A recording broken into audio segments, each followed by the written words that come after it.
بسم اللہ الرحمن الرحیم۔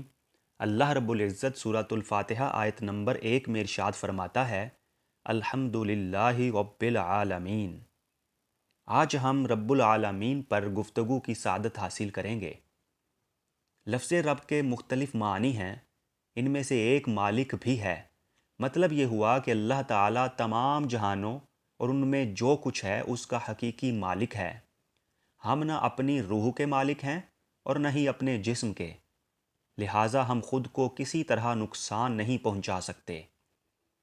ہمیں چاہیے کہ اپنے جسم اور روح کو مالک حقیقی کے احکامات کے تابع رکھیں اور انہیں ویسا استعمال کریں جیسا کہ وہ چاہتا ہے۔ رب کا ایک مطلب ہے پرورش کرنے والا، یعنی اللہ رب العزت تمام کائنات کی پرورش فرماتا ہے، وہ ہمارے روح و جسم کو رزق عطا فرماتا ہے۔ اگر ہم اس بات پر حقیقی طور پر ایمان لے آئیں تو رزق کے حصول کے تمام ناجائز طریقوں کو چھوڑ دیں اور رزق کی بجائے رازق کو اپنی توجہات کا مرکز بنا لیں۔ اللہ تعالی ہمارا رب ہے۔ ذہن میں سوال پیدا ہوتا ہے، جب وہ رب ہے تو موت کیوں دیتا ہے، جب کہ رب کا کام تو پرورش کرنا ہے۔ دراصل زندگی کھیتی کی طرح ہے اور موت اس کی کٹائی۔ کٹائی کھیت کی پرورش کی تکمیل ہوتی ہے، موت زندگی کی کھیتی کی کٹائی اور اس کی تکمیل ہے۔ لہٰذا کسی کی موت پر شکوہ و شکایت کی بجائے ہمیں صبر کا دامن تھامے رکھنا چاہیے۔ موت کو سمجھے ہیں غافل اختتام زندگی، ہے یہ شام زندگی صبح دوام زندگی۔ عالمین عالم کی جمع ہے، یہ علم ان سے بنا ہے، اس کا مطلب ہے نشانی۔ کائنات کی ہر شے اللہ تعالیٰ کی نشانی ہے اور اس کی طرف رہنمائی کرتی ہے، اس لیے اسے عالمین کہا جاتا ہے۔ ہمیں غور و فکر کرنا چاہیے کہ کیا دنیا اور اس کی اشیاء کو دیکھ کر ہمیں اللہ یاد آتا ہے، یا ہم ان میں اتنے محو ہو جاتے ہیں کہ اپنے خالق و مالک کو ہی بھول جاتے ہیں۔ ہر شے تیرے جمال کی آئینہ دار ہے، ہر شے پکارتی ہے کہ تو پروردگار ہے۔ اللہ تعالیٰ رب العالمین ہے، صرف رب المسلمین یا رب المؤمنین نہیں۔ اس صفت میں اس بات کی طرف اشارہ کیا گیا ہے کہ وہ کسی خاص قوم، قبیلے، نسل، وطن یا مذہب کا رب نہیں، بلکہ اس کی نوازشات اور عنایات کائنات کی ہر شے کے ساتھ مساوی اور یکساں ہیں۔ اس میں ہمارے لیے یہ سبق ہے کہ ہمیں چاہیے کہ تمام تر نسلی، علاقائی اور قومی تعصبات سے بالا تر ہو کر انسانیت بلکہ تمام مخلوقات کے ساتھ حسن سلوک کریں۔ رب العالمین سے یہ بھی معلوم ہوتا ہے کہ اللہ تعالیٰ تمام جہانوں اور ان کی مخلوقات کی پرورش فرماتا ہے۔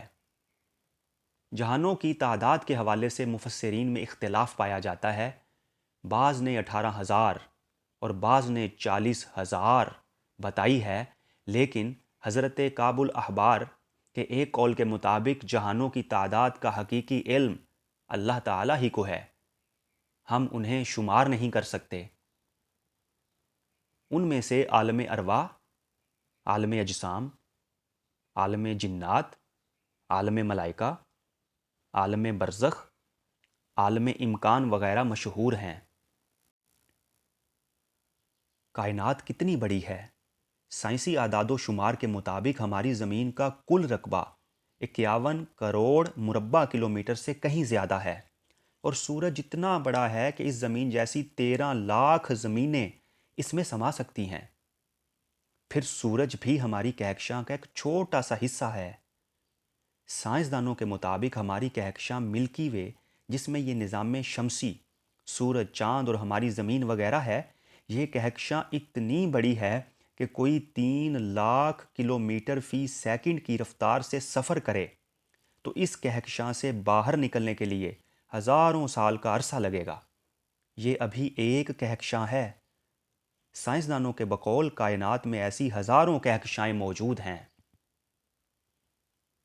جب ہم عالم ارواح میں تھے تو اس بزرگ و برتر کی ربوبیت اور رحمت ہماری پرورش فرما رہی تھی۔ جب اپنی والدہ کے شکم میں آئے تب بھی وہی ہمیں پالتا رہا۔ عالم اجسام سے جب عالم برزخ میں منتقل ہو جائیں گے تب بھی وہی عظیم ذات ہمیں سنبھالے گی۔ عالم اجسام یعنی اس دنیا میں نہ جانے کیوں ہم خود کو اس سے بے نیاز سمجھ لیتے ہیں، نہ جانے کیوں یہ بھول جاتے ہیں کہ وہ اللہ جو ہمیں عالم ارواح اور عالم شکم میں رزق دیتا رہا وہ ہمیں عالم دنیا میں بھی رزق دے گا۔ نہ جانے کیوں ہم اس کی رزاقیت کو بھول کر ناجائز ذرائع معاش اختیار کر لیتے ہیں، نہ جانے کیوں اپنے اور اپنے اہل و عیال کی کفالت کے حوالے سے اللہ پر توکل اور اعتماد نہیں کرتے۔ اللہ رب العزت ہمیں صحیح معنوں میں اپنی رب العالمینی پر ایمان لانے کی توفیق عطا فرمائے۔